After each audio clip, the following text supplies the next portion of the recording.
Dito tayo ngayon sa may Diversity San Fernando. Chill muna tayo. Okay? Order tayo ng takoyaki saka milk tea.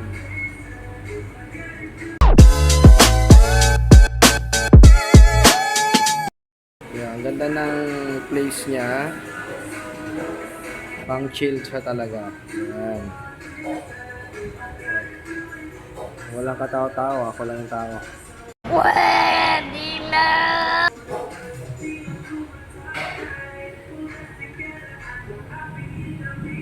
Yan. Malapit lang siya sa highway. So, ito na nga ang aking order na takoyaki. 12 pieces yung in-order ko kasi nagugutom ako. Ayan. So, yung place, ang ganda talaga. Chill na chill. At meron na dalawang customer din doon na pumasok. Ayan, doon yung counter nila. At nag-order ako ng Okinawa milk tea. Ayan, bagay na bagay sa takoyaki. So ito na nga, titikman na natin ang kanilang takoyaki kung pasado din. Nainit siya bagong luto pero sinubo ko agad kasi nagugutom na ako.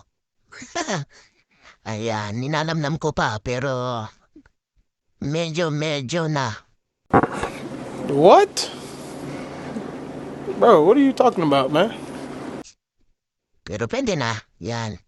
So ang in-order ko pala is ang cheese and ham takoyaki nila. Kasi walang ibang flavor kundi yan na ang available nila. So kung gusto niyo ng takoyaki, punta lang kayo dito sa Diversity, San Fernando, La Union. Ayan, search nyo lang sa Google. Makikita nyo rin yon.